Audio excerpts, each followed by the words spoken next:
try my best, but just don't get it right. Where I talk a talk that I don't walk and miss the moments right before my eyes. Somebody with a hurt that I could have helped, somebody with a hand that I could have held. When I just can't see past myself, Lord, help me be a little more like mercy, a little more like grace, a little more like kindness, goodness, love and faith, a little more like patience, a little more like peace, a little more like Jesus, a little less like me.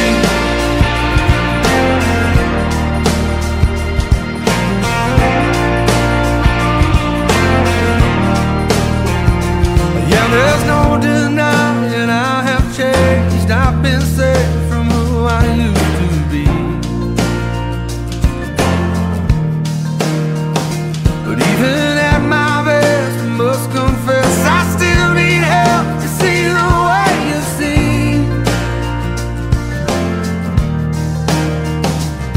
Somebody with a hurt that I could have helped, somebody with a hand that I could have held. When I just can't see past myself, Lord, help me be a little more like mercy, a little more like grace, a little more like kindness, goodness, love and faith, a little more like patience, a little more like peace, a little more like Jesus, a little less like me.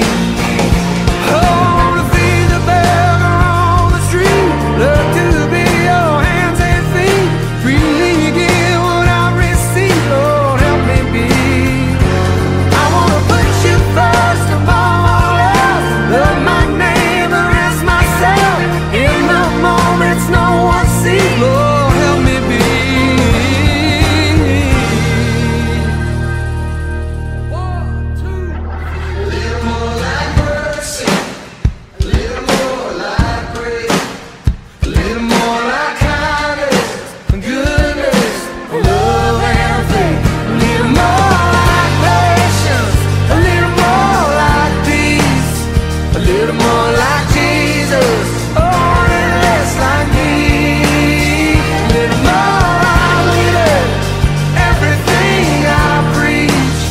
A little more like Jesus, a little less like me. Oh, a little less like me.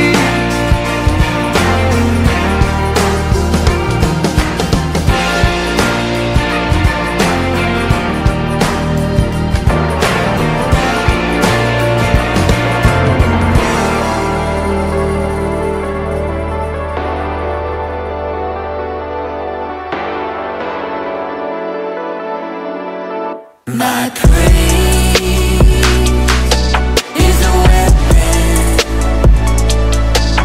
that breaks of oppression. My song is an anthem that moves all of heaven. If my God is for me, then who can be against me? If my God is for me, you are the giant slaying, mountain moving God. You are the great shaking, dead raising one. With a sling and a rock we can be stopped. With the blood of the Son we have overcome. You are the giant slaying, mountain moving God. My praise is a weapon that breaks off oppression. My song is an anthem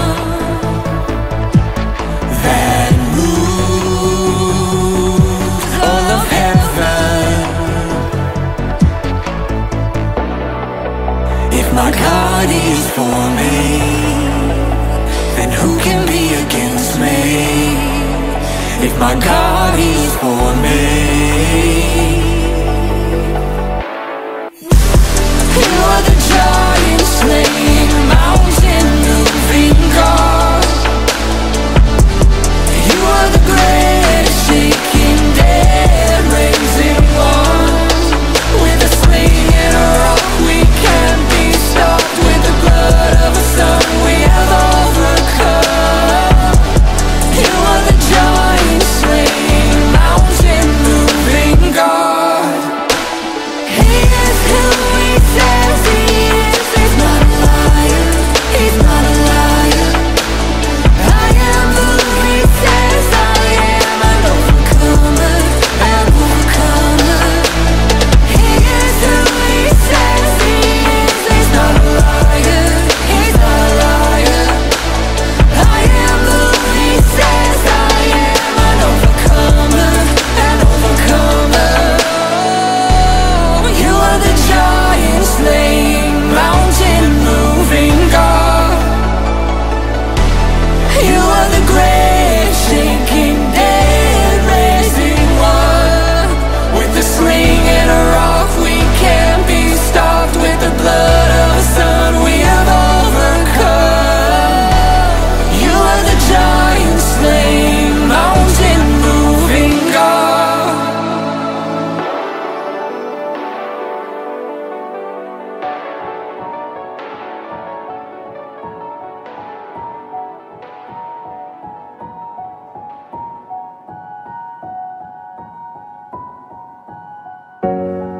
I've tasted and seen, yet questioned it all.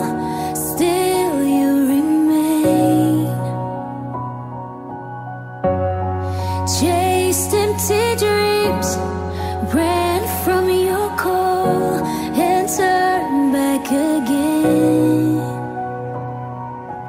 There's no other treasure on earth that amounts to your love. And I know, even if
Good morning, happy Sunday. Welcome to New Garden Online. If this is your first time joining us, my name is Jeff. I'm the lead minister at New Garden, and I'm excited you're joining us this morning online. I want to remind you that we are meeting in person on Sundays at 10 a.m. at DuPont Tyler Middle School. So if you're in the Hermitage area and you would like to join us, you can find out more information or plan your first visit by going to our website, newgarden.church. But we would love to see you in person next Sunday. Now today we are in week 31 of our 52-week series, Long Story Short, and we're starting the book of Job. Now, if you've been following along with us, we just finished up Psalms, and next would be Proverbs, but we're flipping Job and Proverbs, trying to get Job in before school starts.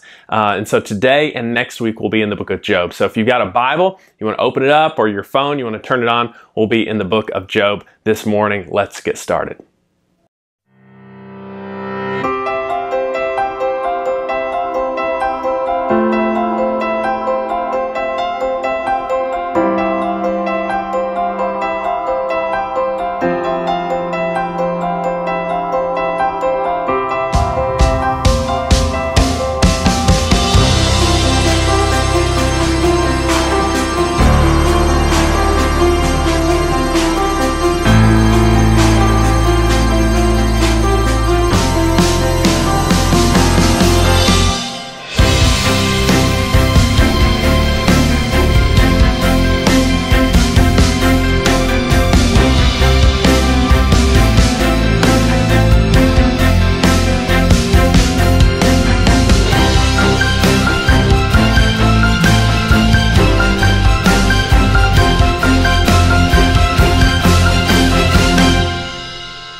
Welcome to week 31 in our series, Long Story Short. Now, if you've been tracking with us, we have been reading through the entire Bible. We started in Genesis, and we're on our way to the book of Revelation. Now, if you haven't been with us, you can find some resources on our website at newgarden.church/2021. You're going to find some book overviews, you'll find a Facebook group you can join, and a reading plan that will give you a little bit of the Bible every day. Now, the challenge is to read through the whole Bible this year. But the goal is for everybody to read some of the Bible every day and let it influence us and what we may be going through, or prepare us for what we will go through. Now, one of those things that everybody has either been through, is going through, or will go through is suffering.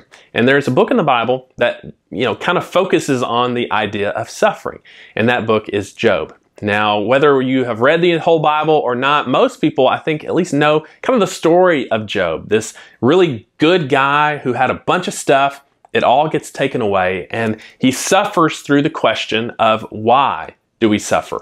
Like, what have I done wrong? And he has these three friends who show up and each give kind of their reasons on why they think he's suffering. And then finally God shows up at the end and kind of doesn't give Job really any answers to his questions, but asks the question of, do you trust my wisdom?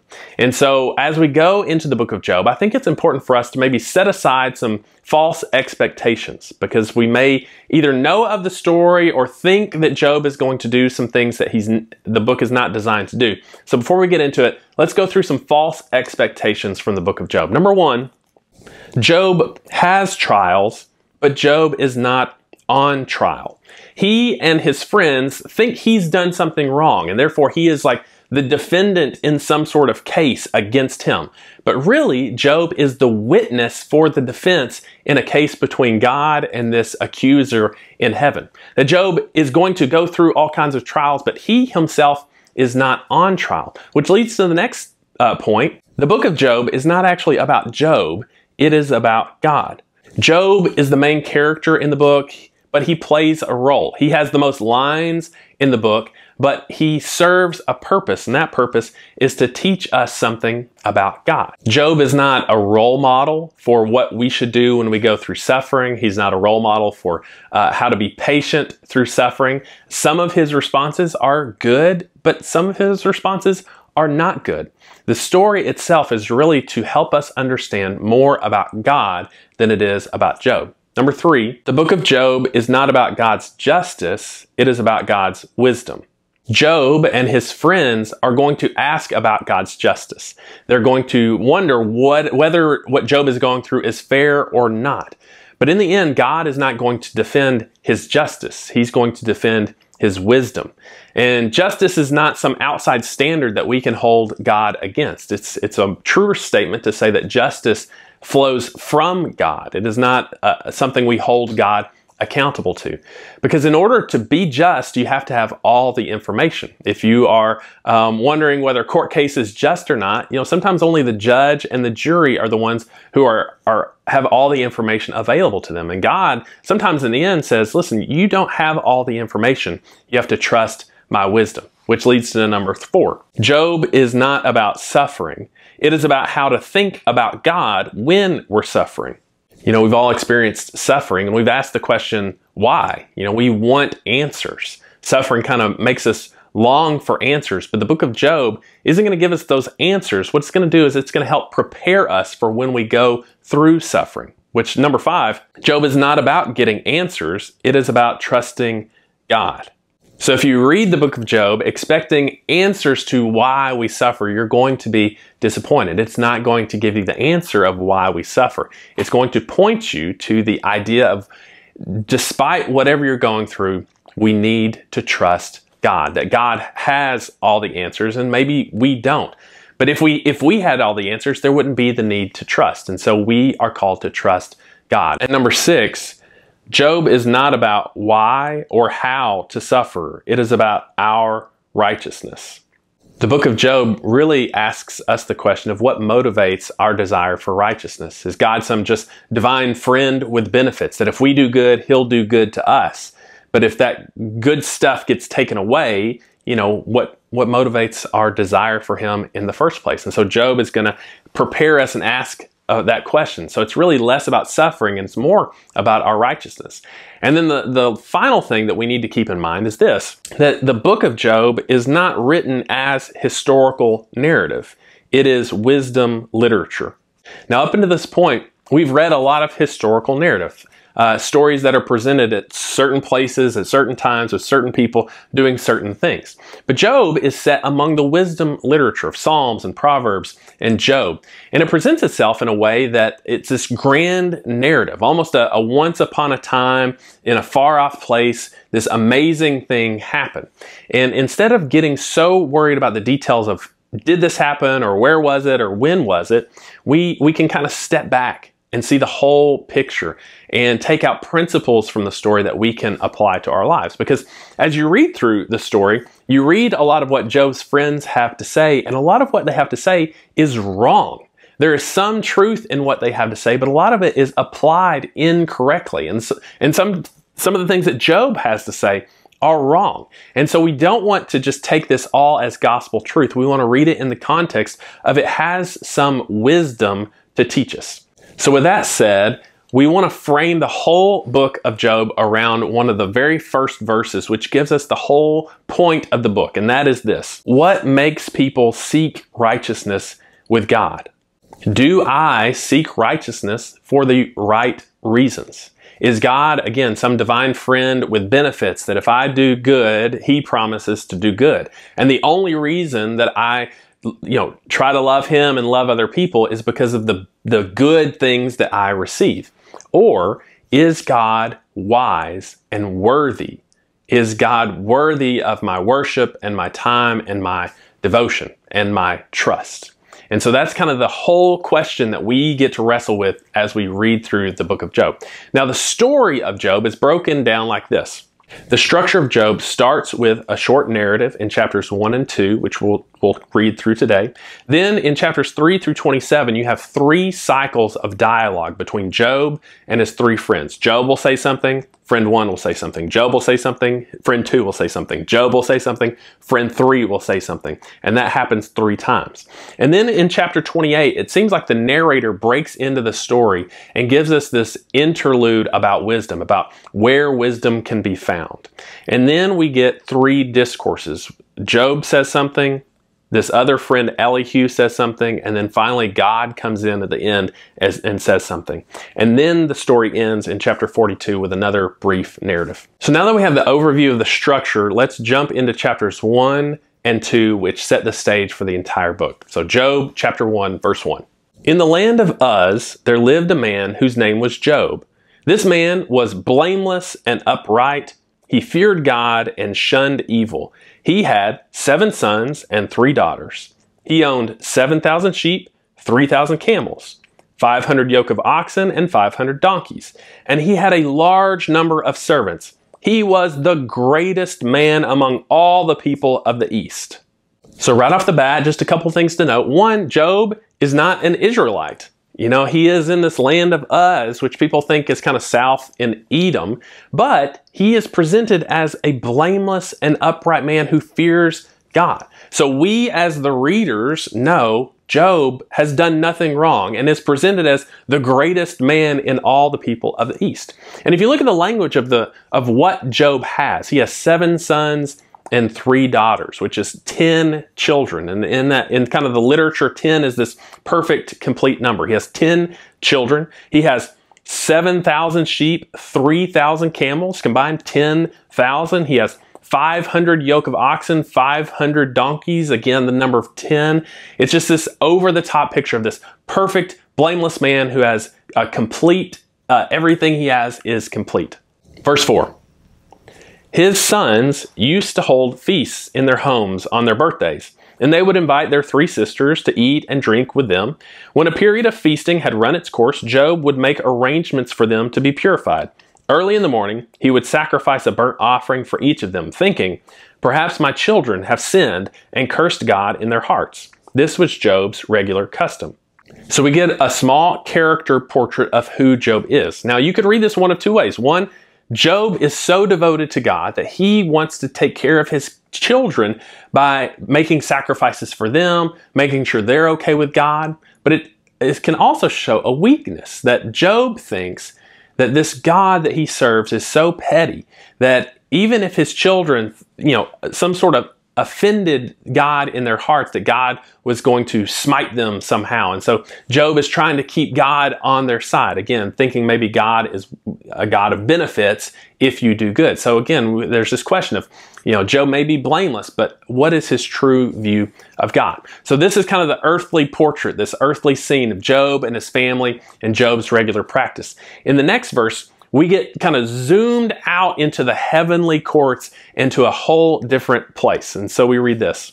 One day the angels came to present themselves before Yahweh, and Satan also came with them. Yahweh said to Satan, "Where have you come from?" Satan answered Yahweh, "From roaming throughout the earth, going back and forth on it." Then Yahweh said to Satan, "Have you considered my servant Job? There's no one on earth like him. He is blameless and upright, a man who fears God and shuns evil." Okay, we got to stop for just a second. This is weird. What is going on, right? I mean, you got some sort of heavenly council where God has invited all these spiritual beings in, and Satan shows up and is just chatting it up with God. "Where have you been?" "I've been over here." "Oh, have you seen this?" And you're like, what is happening? Well, a couple things that we should be aware of. One is this word Satan. It is not a personal name of the evil being that we read about in the Bible. It's actually the Hebrew Hasatan, which should be translated the Satan, which is like the adversary, the one who stands against, the challenger. It's a role or a function. Much like we would not say, "President got onto Air Force One today." We would say, "The president got on Air Force One." It is a position. Just like you would say, "The Joe Biden got on Air Force One today." You wouldn't say that. You would say, "Joe Biden did," because it's a personal name. Same way, same thing functions in Hebrew. So this is not a personal name. This is a position or a role. And the role that this spiritual being is functioning as is one as an adversary, one as a challenger. And so this challenger has been roaming around the earth, and Yahweh says, "Well, have you noticed Job?" And Job is blameless and he's upright. He fears God and he shuns evil. And so the challenger, the Satan's response is this: "Does Job fear God for nothing?" Satan replied. "Have you not put a hedge around him and his household and everything he has? You have blessed the work of his hands, so that his flocks and herds are spread throughout the land. But now stretch out your hand and strike everything he has, and he will surely curse you to your face." Yahweh said to the Satan, "Very well then, everything he has is in your power, but on the man himself do not lay a finger." Then the Satan went out from the presence of Yahweh. So this challenger presents the question of the whole book. Does Job fear God for nothing? This challenger has been going out throughout the whole earth and is almost like making sure everything is working the way it should. And Yahweh says, well, have you seen Job? And the challenger's response is, yeah, I've seen him. But listen, the only reason he fears you is because you just continue to bless him. You give him all kinds of things. Of course, he's going to be righteous because everything he does, your response to him is blessing. If you take that blessing away, then the whole system is going to fall apart. You can't bless righteous people for being righteous.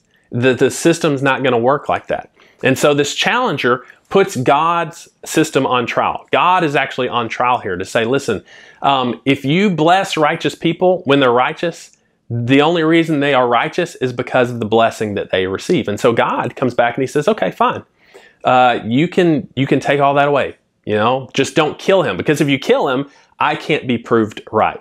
And so God puts Job into this challenger's hand. And so what happens? One day, when Job's sons and daughters were feasting and drinking wine at the oldest brother's house, a messenger came to Job and said, the oxen were plowing and the donkeys were grazing nearby, and the Sabeans attacked and made off with them. They put the servants to the sword, and I am the only one who has escaped to tell you.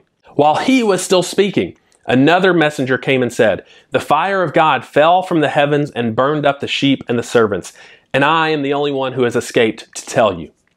While he was still speaking, another messenger came and said, the Chaldeans formed 3 raiding parties and swept down on your camels and made off with them. They put the servants to the sword, and I am the only one who escaped to tell you. While he was still speaking, yet another messenger came and said, your sons and daughters were feasting and drinking wine at the oldest brother's house, when suddenly a mighty wind swept in from the desert and struck the 4 corners of the house. It collapsed on them, and they are dead. And I am the only one who has escaped to tell you. Do you hear the repetition? Do you hear everything that Job had in the beginning has been taken away very quickly? I mean, in the space of like 5 minutes, everything that he had has been taken away. And so we wonder, what's Job's response going to be? Is it going to be one that God believes in? He is my witness in this case. Regardless of what is taken away, he is going to trust me. Or is the challenger going to be proved right? That when everything is taken away, he is going to curse God and die. This is what happens. At this, Job got up, tore his robe, shaved his head. He fell on the ground in worship, and he said, naked I came from my mother's womb, and naked I will depart. Yahweh gave, and Yahweh has taken away. May the name of Yahweh be praised. In all this, Job did not sin by charging God with wrongdoing.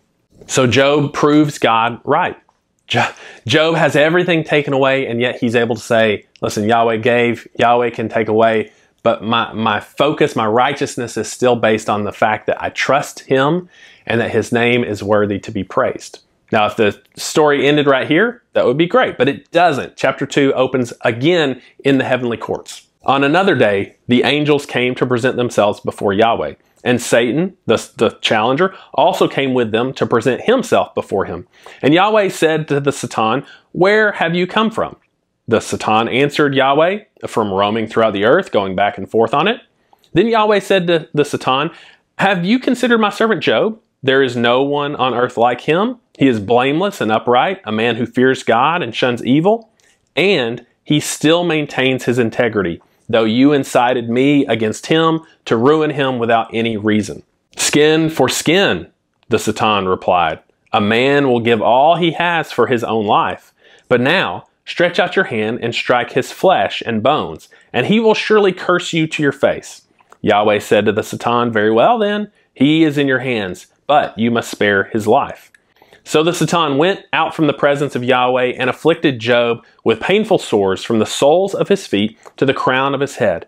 Then Job took a piece of broken pottery and scraped himself with it as he sat among the ashes. So this challenger comes back and says, oh, sure, you've taken away all the outside stuff, but if you afflict his body, he will turn away from you. And Yahweh says, okay, he's in your hands. Again, just don't kill him, because he has to be alive to prove me right. And so the Satan afflicts Job's body. And again, it's not just about the pain of what would happen to him, but it's also the fact that he wouldn't be allowed inside the camp. You know, he would have to be outside the camp, and that's exactly where he goes. He goes to this ash pile, which would probably be like the trash heap, the dung heap, and he's just sitting in exile, hurting from the physical pain, but also the emotional pain of losing everything he has. And so we ask, okay, what's going to happen? That's when his wife steps in. His wife said to him, "Are you still maintaining your integrity? Curse God and die." He replied, "You're talking like a foolish woman. Shall we accept good from God and not trouble?" In all this, Job did not sin in what he said. So the wife is playing a role here. Again, the way the world works, Job, you do good, you receive good. You haven't received good, and so just curse God and die. Are you going to continue to stand and trust in God when you have no answers to your questions, when you're enduring all this suffering? And Job says, yes. You know, who am I to question God? I accept good from him. Why wouldn't I accept trouble as well? Word gets out to what happens to Job, and 3 of his friends arrive on the scene. When Job's 3 friends, Eliphaz the Temanite, Bildad the Shuhite, and Zophar the Naamathite, heard about all the troubles that had come upon him, they set out from their homes and met together by agreement to go and sympathize with him and comfort him. When they saw him from a distance, they could hardly recognize him. They began to weep aloud. They tore their robes. They sprinkled dust on their heads. Then they sat on the ground with him for 7 days and 7 nights. No one said a word to him because they saw how great his suffering was. So Job's friends show up. They barely recognize him, and they actually do something that they should do. They just sit with him for 7 days and 7 nights because he is in such pain. But then in chapter 2 and following, or in chapter 3 and following, they open their mouths and they start asking Job questions, probing, like, what did you do? Like, obviously, if something bad happens to you, you did something bad. Like, God is bringing judgment on you. And Job, he stands up for himself and he says, I haven't done anything wrong. And so the questions begin to circle of, why does suffering happen? Why are you experiencing this? And Job's friends, they're basing all of their thoughts on this retribution principle, which is this: the righteous prosper and the wicked suffer. If you do good, good things will happen to you. If you do bad, bad things will happen to you. Today, you might know this as like karma, right? If you've done good things will kind of find their way back into your life. And Job is going to stand up and he's going to say, I have been righteous. I've done everything good. And yet all this catastrophe has landed on me. His friends are going to say, well, listen, either you've done something wrong you don't know about, so just go ahead and ask for forgiveness for whatever it could be, and that way you can get your stuff back. All his friends are taking different tactics about just go ahead and get your stuff back. It's about this principle of, it's all about what you can get from God. And Job is going to, again, show us a picture of a person who doesn't understand, but despite not understanding, continues to trust in God. That is his integrity. And that's the whole point of the book. Do we trust God for nothing? Or do we only trust God for what we can receive? Now, Job is not a good book to read during our sufferings because it doesn't offer us the answers to why we suffer. It is to prepare us for what is to come in our lives, because we will suffer. We're going to face times where we don't have all the answers. And we are going to have well-meaning friends who are going to come into our lives and they're going to say things that sound good but are actually not true. And we need to be able to remember, oh yeah, no, I've read the book of Job. The retribution principle does not hold. It's not just because of bad things that I've done that bad things have happened. Sometimes we don't have all the answers. Job and his friends never know what happens in chapters 1 and 2. We, the readers, do. We are privy. We know Job has not done anything wrong. He is righteous. Like, what is happening to him in this principle is not fair. But it's not about fair. It's not about justice. It's, do we trust in God's wisdom? Do we love God regardless of what we receive from him? Is God worthy of our praise? And despite what's happening in our lives, will we stand by and trust Him? There's a famous hymn that a lot of times during our suffering we go to. It was written by a guy named Horatio Spafford, and he had already endured some hardship. In 1871, he had lost one of his children, his son, to pneumonia, and he had bought a bunch of property in Chicago right before the Chicago fire, and so he was ruined both from an emotional standpoint, but also a financial standpoint. But over the next few years, his business began to grow again, and he had made plans with his family to go on a boat over to England. And he had some business dealings he had to finish up, and so he sent his wife and his 4 daughters on a boat over to England. He was going to follow very soon. But on the way over, their boat ran into another boat, and within 12 minutes, it had gone under the water, and 4 of his daughters drowned. His wife was rescued, and when she made it over to England, she telegraphed back 2 words: saved, alone. So Horatio got on a boat, and as the story goes, as he's getting to the place near where the boat went down, where his 4 daughters drowned, he began to write a song, and he penned these words: when peace, like a river, attendeth my way, when sorrows like sea billows roll, whatever my lot, thou hast taught me to say, it is well with my soul. It is well with my soul, with my soul. It is well with my soul. Do you hear the words of Job? Whether God gives or God takes away. When peace is right near me, or when sorrows are right near me, regardless, I am able to say, it is well with my soul. The second verse of the song says, though Satan should buffet, though trials should come, let this blessed assurance control, that Christ has regarded my helpless estate and has shed His own blood for my soul. It is well with my soul. It is well with my soul. Each week we go to a table, we take a piece of bread, and we take a cup, and we remember the suffering that Christ endured in order to bring us peace.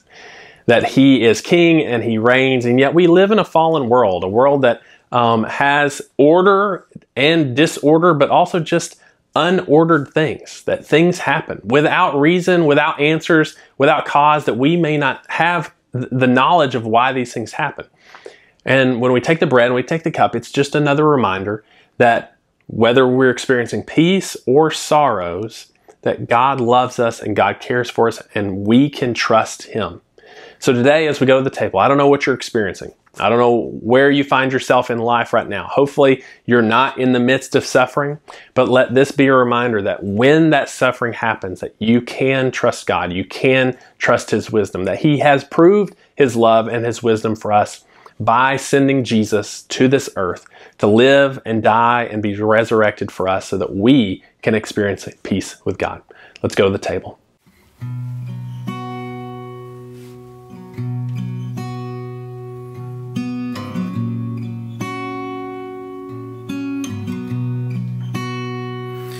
When peace like a river attendeth my way, when sorrows like sea billows roll, whatever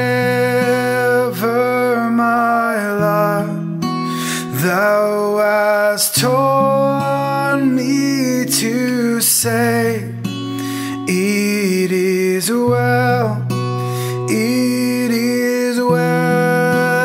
with my soul. It is well with my soul.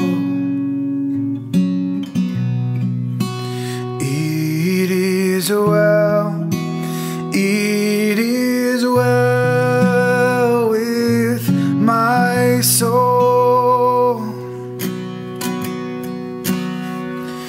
Though Satan should buffet, though trials should come, endless assurance, control that Christ hath regarded my helpless estate, and has shed his own blood for my soul. It is well with my soul. It is well. It is well with my soul. My sin, oh, the bliss of this glorious bar. My sin, not in part, but the whole, be nailed to the cross, and I bear it no more. Praise the Lord, praise the Lord, oh my soul. It is well with my soul. It is well. It is well with my soul. It is well with my soul. It is well. It is well with my soul. Hey, thanks for being with us this morning. I don't know if you are currently going through something, but if you are, I pray that you can trust in God's wisdom. And if you aren't yet, I pray that this morning is preparation for whatever suffering is to come, that we can trust in God's wisdom. I want to remind you that on Tuesday nights, we do a Zoom Bible study at 7 p.m. You can find that link at newgarden.church/chat. We spend about an hour together from 7 to 8, just reading whatever is on our reading plan. This week, we'll be studying the book of Job, and we'll finish up the book of Job next Sunday. So whether you are in person or online, we'll see you next Sunday.